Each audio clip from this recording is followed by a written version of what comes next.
Welcome to Easy Academy. Today we're looking at solving inequalities.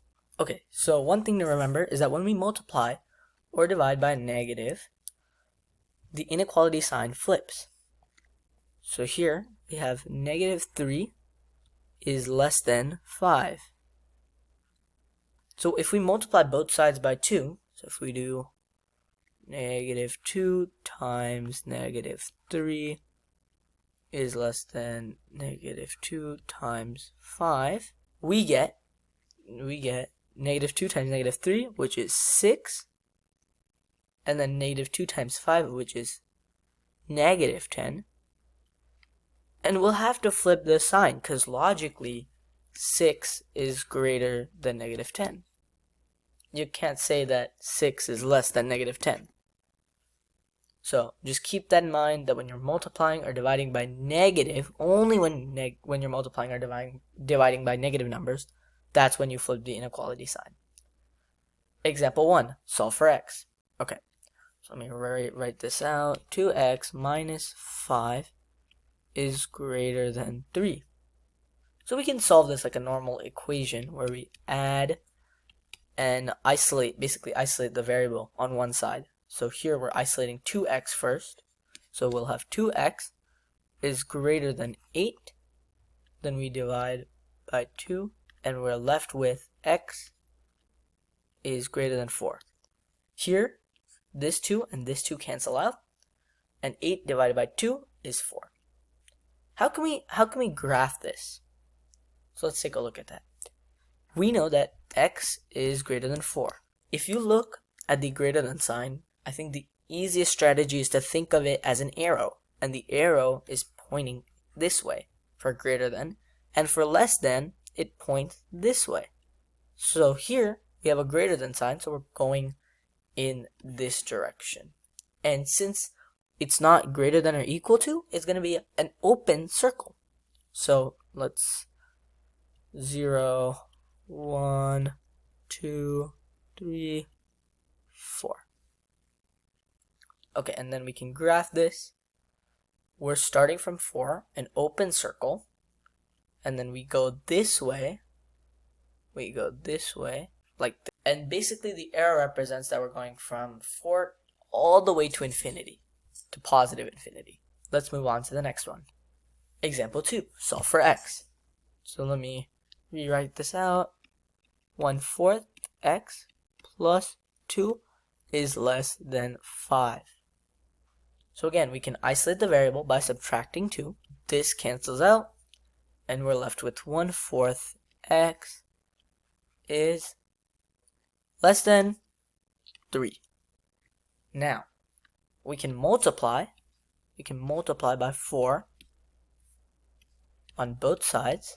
And what that'll do is, if when we multiply by the denominator, when we have a coefficient that's a fraction, is now 4 and negative 4 and the 4 in the denominator cancel out, leaving us with 1x, or just x. So x is less than 3 times 4, which is 12. So now that we know that x is less than 12, we can see that we're going in this direction because the arrow is, and we have an open circle, remember? Open circle, because we're not told that it's less than or equal to. So we can do the numberings. Give me 1 second. 0, 4, 8, 12. And then we can start from 12. So we'll start from 12 here. Open circle.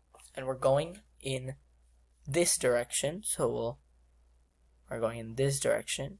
And that is our line that's graphed. Okay, example number 3. Solve for x. So here we can start by let me rewrite this out first. So we'll have 7 minus 2x is less than or equal to 3. Now we can subtract both sides by 7, and we are left with negative 2x is less than or equal to negative 4. So now we divide both sides by negative 2, and I feel like you see something. Do you see it?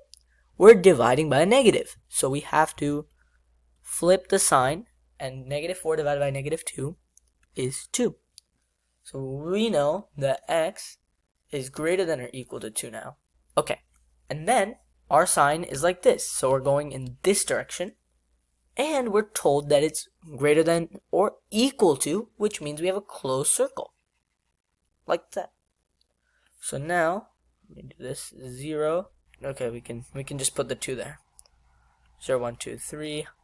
Okay, and then let's take our 2, we'll do a closed circle like this, and we're going in this direction, so we'll go like this, and that's it. We've graphed it. Okay, so now we're moving on to compound inequalities. So for compound inequalities, we're gonna start by, one second, let me just rewrite this. Okay, so we can start by subtracting 1, but we're gonna subtract 1 on both sides, on the left and on the right side. So 5 minus 1 is 4, and 9 minus 1 is 8. And then simply we can just divide both sides by 2. So divide by 2, divide by 2, divide by 2, and then we are left with 2 is less than or equal to y is less than or equal to 4. So basically what we're trying to say is that y is in between 2 and 4. So it's a value in between 2 and 4. So here is 0 and 4. And we're saying that it's in between 2 and 4. So how can we graph this? We can say we'll have a closed circle, sorry. Since we're going in this direction, and we're told that it's a less than or equal to, we have a closed circle, we're going in this direction, and then we have 4, which is also closed, but 4 is going in this direction, and then they just meet like that.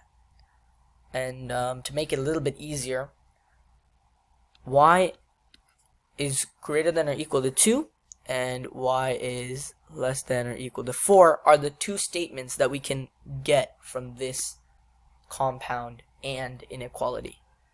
So you can rewrite it out like this if it makes it any easier for you, but I prefer to keep it, all together, and then you can just draw it like this.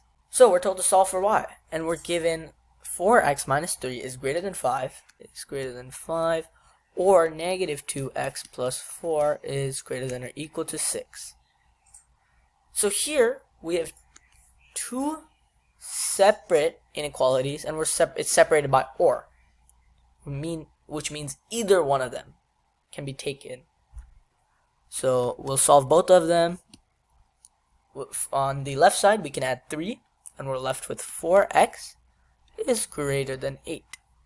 Divide by 4 on both sides, and we get x is greater than 2. Here we can say that negative 2x, and then we can subtract 4 from both sides, and 6 minus 4 is 2. Now we can divide both sides by negative 2, and we're left with x is less than or equal to negative 1. Remember, we're dividing by a negative, so you flip the sign. So instead of greater than, it's now less than or equal to. So how should we graph this? This is 0, 1, oh, whoops. So x is greater than 2. Okay, there we go. So now we can plot this as negative 1, 0, 1, 2, etc., etc. And then we're told that x is less than or equal to negative 1. Going in this direction, closed circle. So closed circle, like so. And then going in this direction. Same thing here. X is greater than 2. X is, sorry, let me do this in a different color. That might make it easier to see. So x is greater than 2. We're going in this direction with an open circle. So I like to write out the information like that, just so it's easier to process when you're graphing it. And this is our solution graphed.